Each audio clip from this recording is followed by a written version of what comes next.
We have one more day until football. Let's go through. Let's talk about these running backs. Let's look at matchups. Let's look at injury news. Let's look at projected usage. And we're going to rank these guys, throw them in tiers for you. But before we get into it, I need to give you a massive thank you. The 24-hour live stream was a bigger success than I could ever imagine. And it's 100% because of y'all coming out and hanging out with me for some people were out there like literally 20 of the 24 hours.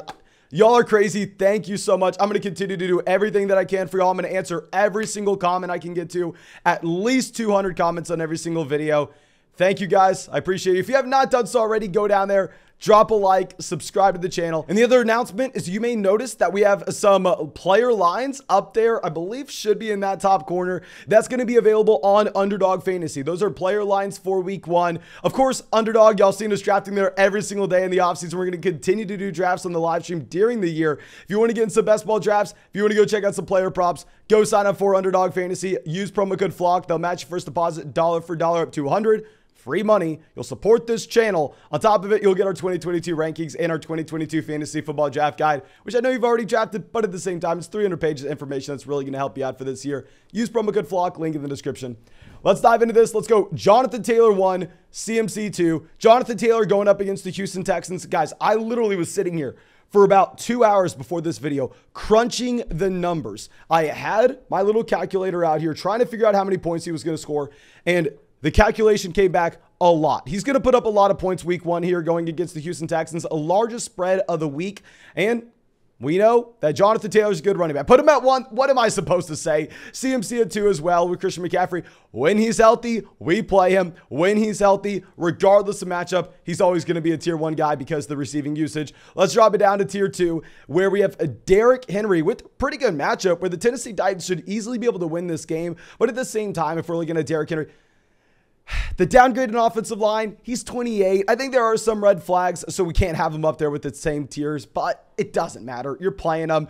Austin Ekeler at 4. With Ekeler, I'm really excited to watch this Las Vegas Raiders game. I want to see what the usage is going to be with Sony Michel and Isaiah Spiller. I really want to find out who is the running back 2 in Los Angeles because that player's worth rostering. We're not too worried about them coming out here and taking enough usage away from Austin Ekeler where you can't start him. Ekeler is someone you start regardless of matchup, but definitely be on the lookout. Is it Sony Michel? Is it Isaiah Spiller? I think Spiller probably has more upside given the fact that he can actually catch the ball. Now going down to our next running back in this year, we're going to have Dalvin Cook at 5.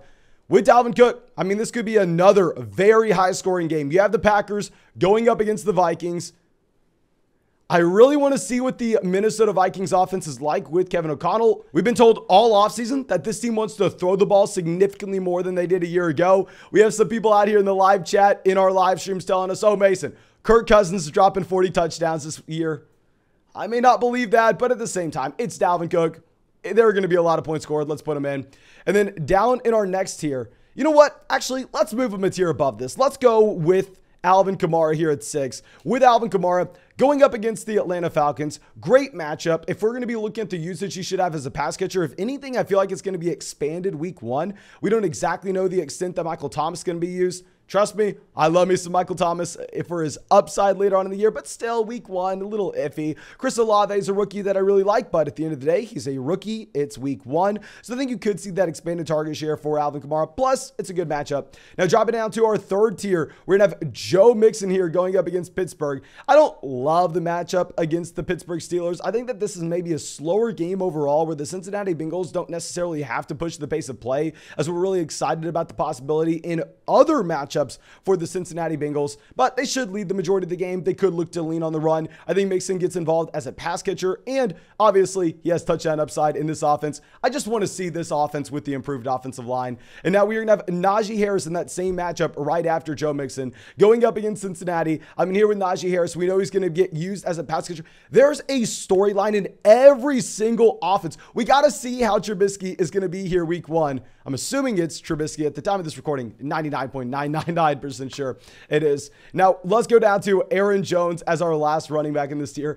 Another player that's going to have a good matchup in that I think there will be a lot of points scored against the Minnesota Vikings. And while I like the upside you have with guys like Christian Watson, Romeo Doubs for later on in the year, we're not expecting them to do anything week 1. So if you're not expecting them to do anything week 1, let's go ahead. Let's expand that target share for Aaron Jones, similar to what we were talking about with Alvin Kamara. I think you're making the argument that Aaron Jones is at the top of this tier for the beginning portion of the season. I'm somewhat concerned with the usages with A.J. Dillon, who we'll talk about later on in the video. Now let's drop it down to our next tier, where we're going to have Saquon Barkley going up against the Tennessee Titans. Here with Barkley, I mean, I understand that he does have top 3 running back upside. If we're going to look at Brian Daboll coming in to be the new coach for the New York Giants, maybe, just maybe, we're hoping it happens, this Giants offense is actually good. And with Saquon Barkley here, we know that he can get to a 20% team target share. Galladay has horrible reports coming out of New York. Wan'Dale Robinson's a rookie. I like Kadarius Toney, but at the same time, there is some uncertainty. Very similar to Aaron Jones, you may have Saquon Barkley as the top pass catcher in this Giants offense week 1. And then we're going to have DAndre Swift going up against Philadelphia right after. I mean, with DAndre Swift, I think that this is a somewhat competitive game. I would have my money on Philadelphia winning, but still, with Swift, the elite level offensive line, and I know a lot of people are all in on the Detroit Lions. I think Swift's a great running back. I think it's a great offensive line, and I'm not too concerned about the matchup. Now going to Leonard Fournette playing the Dallas Cowboys here at 12. We had reports yesterday that looks like Chris Godwin actually may have a good chance to go week 1. Y'all know we've been talking about Godwin all offseason. I mean, specifically when we were getting him in the 7th round a couple months ago, I would not shut up about Chris Godwin. We would not shut up about Michael Thomas and how you should be drafting them everywhere. Now, I am still, as a Chris Godwin truther this year, not coming out here and saying, oh, Godwin's someone we can jam in week 1. Godwin's going to have some massive target share. I think that this team still needs pass catchers. I want to see what Rashaad White's usage is in Tampa, but for week 1, we're not necessarily expecting the rookie to come out here and have a massive role. So if we're expecting that Rashaad White maybe gets more and more involved later on in the year, Fournette should be in a good spot. Should be a very high-scoring game. Fournette should be used as a passing down running back. We are not sure about Chris Godwin week 1, and Rashaad White's probably going to have his lowest usage at the beginning of the year compared to later. Now, let's go down to our next guy. We're going to have Javonte Williams, 13. I know everybody wants to assume that here with the matchup against the Seattle Seahawks, we are going to get Russell Wilson cooking. We think Russell Wilson's going to be in the kitchen cooking something up. They are going to be riding. But here, if we are looking at the spread, I think that we can clearly see Vegas is projecting Seattle to get rolled. I think that you have the Denver Broncos able to actually command this game with the run. I think if they're going up against Geno Smith, at least if I were the Denver Broncos, I would say, okay, yeah, let's make sure we run the ball, control the clock. I don't think we have to worry too much about the other offense putting up a lot of points. I don't think we're getting in the shootout here. So I think you could actually have this Denver Broncos game against Seattle be a little more run heavy than most people are projecting. Now we're going to have Nick Chubb at 14 against Carolina here.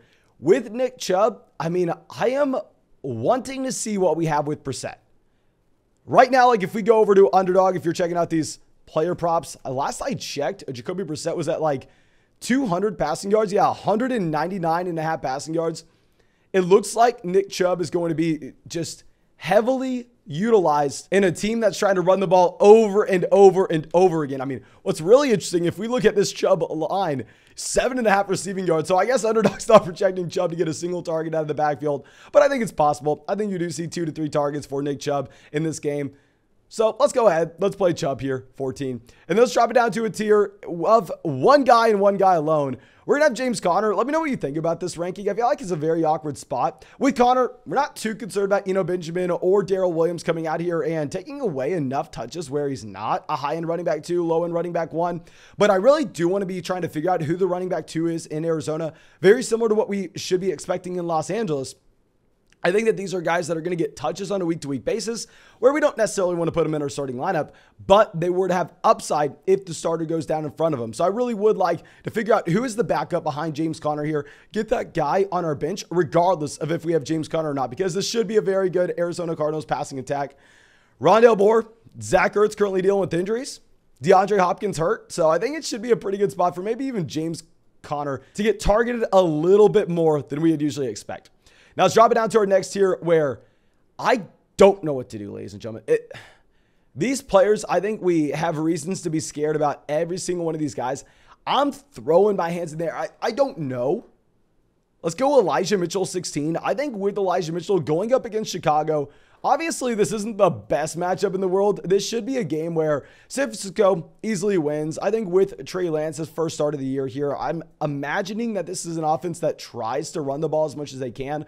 What I really want to look at is I want to look at the usage of Deebo Samuel as a rusher, and I want to see if Trey Lance is going to be vulturing rushing touchdowns at the goal line. Because all of a sudden, if you try to project Deebo Samuel, not to be coming away with 8 rushing touchdowns again. Of course, that's never going to happen. But if Deebo Samuel still, say, gets 4 rushing touchdowns this year, and then all of a sudden you have Lance picking up an additional 8 rushing touchdowns in his own right, will be very hard to see a super high ceiling here with Elijah Mitchell. But hell, I mean, I think this is an offense that has a good offensive line, should score a decent amount of points in this game, should look to run the ball heavily. And he had 100 total yards a game last year as a rookie. Now, going down to our next running back, we are going to have Travis Etienne against Washington. I don't know what's going on with James Robinson. We got the report yesterday that James Robinson will be active. James Robinson will be playing. And I loved Etienne earlier this offseason. I was operating under the assumption that, oh, okay, well, with James Robinson, he tore his Achilles 6 months ago. Outside of Cam Akers, we've never seen a running back return in less than 12 months. So I thought it was a good bet that maybe we weren't getting James Robinson at the beginning part of this year, but with James Robinson being in here at week 1, if he is Jamal Williams, if he's just getting the carries between the 20-yard lines, I don't care. Let him be fancy Jamal Williams. Travis Etienne could still be DAndre Swift. But if he is getting the usage in the red zone, oh, that is going to be brutal. Severely cap the ceiling of Etienne. I think for week 1 in particular, with James Robinson coming back from his injury obviously much more severe than Travis Etienne, I should expect a lower overall touch mark for James Robinson than maybe later on in the season. And now our next running back here is going to be someone that I know most people are waiting for. Ezekiel Elliott going up against Tampa. Now, I know this isn't the same exact defense that we had in 2020. I know this isn't the same exact defense that we had in 2021. But if you look at the Tampa Bay Buccaneers defense, it's absurd with how they can stop the run. Like, let me go through it. Let's pull up what we had with Ezekiel Elliott from week 1 last year against Tampa. Good luck. Good luck. Now, I don't exactly know what to expect with the usage of Tony Pollard here. Obviously, you have no James Washington. You're not going to have Gallup week 1. So does Tony Pollard literally just get used as a slot wide receiver? And does that actually expand the role for Ezekiel Elliott here in Dallas week 1 in particular? That's a possibility, but it's a brutal matchup here against the Tampa Bay Buccaneers. Let me know if y'all have Zeke higher than this. Let me know your thoughts. And we're going to have David Montgomery here at the end of this tier. David Montgomery, also not a great matchup going up against San Francisco. I think there's some running backs that we have ranked after him that have higher ceilings. But at the same time, we know with Montgomery what we're getting. We know the workload we have. If we look at Khalil Herbert and his role once David Montgomery came back from injury last year, Khalil Herbert was literally getting anywhere from 0 to 4 carries per game. He has no role. It's a new coaching staff, but still, I'm fine with David Montgomery being a bell cow here in Chicago. Not a good offense, not a good matchup. So I think that we have a cap ceiling, but at the same time, a lot of these other running backs behind him have question marks. So let's move down to our next tier where we're going to have Antonio Gibson going up against Jacksonville. Should be a fine matchup. The issue is with Antonio Gibson, I think we have an extremely wide range of outcomes. For him out there to be returning kicks in the preseason, for them to name Brian Robinson the starter over him right before Brian Robinson got shot. Not a great spot to be in terms of looking at how the coaches trust him. So even if right now the fantasy football community, and trust me, I'm with you on this, we're looking at the depth chart and we're going, okay, yeah, looks like Antonio Gibson is the only running back left outside of Jamie. It looks like Antonio Gibson is the starter here and he's just going to be giving up passing down roles to McKissick. We don't know. We don't know what this coaching staff's going to do. I think there is some uncertainty. There's upside, which is why I think he is a mid running back 2 here for us this week. And not a horrible matchup against Jacksonville. And then we're going to have Josh Jacobs, 21, going up against the Chargers. The Chargers heavily invested into their defense this offseason. I think that this Chargers team is fantastic. I think that they're a well-rounded roster top to bottom. I think that they lead this game over the Raiders for the good portion of it. And I think we end up having Josh Jacobs almost being schemed out.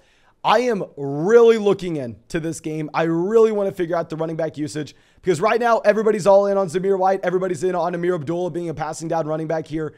If I'm going to be honest with you, as Josh Jacobs has been drafted in the 7th round on Underdog over the past month, and y'all know we had, I believe at this point, over 700 Underdog drafts this offseason. Josh Jacobs is my most drafted running back.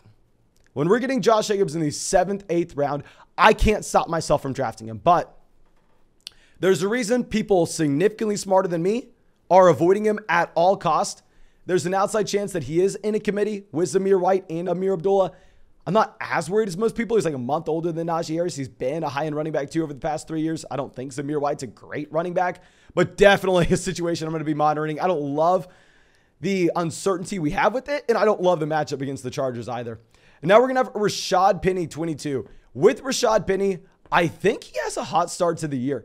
I'm right now making this ranking, assuming that Kenneth Walker's not playing. But even if Kenneth Walker were to play, in reality, when he hasn't been at practice in full capacity in, I want to say, a month, we shouldn't expect a large role for Kenneth Walker. I mean, I'm drafting Kenneth Walker when he's falling to the double-digit rounds for us for the upside that we have later on in the year in case we do see a Rashaad Penny injury, which has happened more than once or twice. And then also at the same time, he's the future of this team. I think they phase Penny out as the season goes on and get more and more Kenneth Walker. But we're not ranking these guys rest of season. This is just week 1. I think Penny has a nice role. Don't love the matchup against Denver, but you're never going to have a great spot for game script with the Seattle Seahawks here. And now our next running back, someone that I am excited to see. Another guy that falls to the 8th round on Underdog. So we've drafted him in a lot of drafts here. Clyde Edwards-Helaire. With CEH going up against the Arizona Cardinals, I think that if Clyde Edwards-Helaire is used as the passing down running back here over Jarrett McKinnon, he's a running back that has a very high ceiling, knowing that we really don't have too many established targets here in Kansas City. And at the same time, this should be a game that has 1,000,000 points scored in it. In my opinion, it's going to be the highest scoring game of the week between the Cardinals and the Kansas City Chiefs. Both teams that want to push the pace of play, both teams that throw the ball at an incredible rate as well. So I love me some Clyde Edwards-Helaire. I definitely want to be looking at what is the usage with McKinnon, Isaiah Pacheco, Ronald Jones. Like, we are going to be putting massive stars next to Josh Jacobs and Clyde Edwards-Helaire because these are situations you have to watch week 1. And now our next guy, we're going to have A.J. Dillon, 24. With A.J. Dillon, I will 100% admit from a rest of season standpoint, if Aaron Jones were to go down, there are maybe 3, 4, 5 running backs in fantasy football that have a higher ceiling than A.J. Dillon behind an elite offensive line. And combining this with his size, speed, and he showed us last year something we weren't expecting with his receiving game skill set. Like, A.J. Dillon checks almost every box we're looking for at this point. What I'm worried about is if Aaron Jones is healthy, which he's going to be week 1, if Aaron Jones gets the red zone role and A.J. Dillon, maybe gets 12, 13 carries between the 20-yard lines, he is fancy Jamal Williams. He's fancy Latavius Murray back when Latavius Murray and Alvin Kamara were the 1-2 punch. He's the running back that gets almost as many touches as the other guy in the backfield, but none of his touches are high value, no targets, no usage in the red zone, so no fantasy points. That's a possibility with A.J. Dillon. It's a possibility. So this is another backfield we need to be looking at. We need to look, who is the running back when they get inside the 10-yard line? When they are at the goal line, is it Aaron Jones on the field, or is it A.J. Dillon, or maybe a combo of both? Now let's drop it down to our last tier here, where we're going to have Cam Akers at 25. Akers is another guy drafted at the 5-6 turn on Underdog, so you better believe I've drafted a lot of Akers. I'm excited to see what we have week 1. It's not a good matchup against Buffalo, though. I think you're going up against the best team in the NFL. I think that you are going to be forced to throw the ball to try to keep up with the Buffalo Bills offense. Cam Akers obviously has been dealing with soft tissue injuries. Please, please, please be the running back you were in high school, in college, at the end of your rookie year. Just obviously, post-torn Achilles. It's been gross, but that was just a small sample stretch, 6 months removed from a torn Achilles. I think Akers can possibly get back to the running back he's been throughout his entire life. Now, Edmonds, 26, going up against the New England Patriots. Not a good matchup, but the running back room's thinned out, and with Chase Edmonds, you know you're going to have usage in the receiving game. So it's a brutal matchup where we expect New England to slow the pace of play down. I don't expect a lot of points put up for the Miami Dolphins. With how much we've drafted Jalen Waddle, I'm assuming that Jalen Waddle is coming away week 1 with 3 touchdowns. So there's not going to be too much to go around for Chase Edmonds. Obviously, that's a joke, but here with Chase Edmonds. In reality, I'm very excited to see the role. I mean, we're guaranteed to get the receptions, and I want to say probably 10-ish carries out of the backfield, depending on how the game flow is. Now let's go down to our next running back, Miles Sanders, 27. Great matchup against the Detroit Lions. I know everybody loves Detroit. Trust me. I really enjoyed Hard Knocks this year, but at the end of the day, the Lions, they have good pieces. They're not a good team. I think the Philadelphia Eagles lead this game the majority of the way. Now, I will say, worried about what the usage is going to be with Boston Scott. And with Miles Sanders, there was about a 3-week stretch where he did not practice with his team. We didn't see him in the preseason. It was just Kenneth Gainwell, Boston Scott. Kenneth Gainwell, Boston Scott. Kenneth Gainwell, Boston Scott with the first team. So maybe they work Miles Sanders in as the season goes. It's the best offensive line in football going up, in my opinion, against a softer defense. And Miles Sanders can catch passes out of the backfield. I'm excited to see what we have here. And now our next running back, going to be Damian Pierce, 28. I know what you're saying. Mason, you are ranking Damian Pierce as the #1 rookie running back this week. Yes. I am doing it. We'll get to Breez Hall in 1 second. With Pierce going up against the Indianapolis Colts, the Houston Texans should be trailing this game pretty much throughout the entire contest. As we said, we've said it a million times over because I know we have a lot of Davis Mills truthers in the comment section, but Vegas has this is the worst team in the NFL this year, and they have this as the largest spread in week 1. I think that the Houston Texans are probably a pretty bad team. I think that here they trail, but Damian Pierce hopefully can get used as a pass catcher in this offense. I really want to see how many targets he's going to draw because it's not like we're ever going to look at a game and we go, okay, yeah, Houston's going to win this one. No, they're going to project to lose almost every game they play. And of course, they will win some, but we're talking about projections going in. Now, our next guy directly after Damian Pierce, and it pains me to put him here. Pains me to put him this low. Breez Hall, 29. With Breez Hall here at 29, this is a running back that, as it stands now in the depth chart, he's not the starter. We're not drafting Breez Hall for his role week 1. We are drafting Breez Hall for the ceiling that he has with the overall prospect profile he had coming out of Iowa State. I think is worlds better than Damian Pierce as a talent. I think that as the season progresses, Michael Carter gets scaled back. I think Breez Hall gets ramped up. So yes, if you look at my rest of season rankings, we will have Breez Hall ranked significantly ahead of this. But we should not expect the role to be there week 1. And on top of this, it's the Baltimore Ravens. We know you're not running against Baltimore. Baltimore should lead the majority of this game.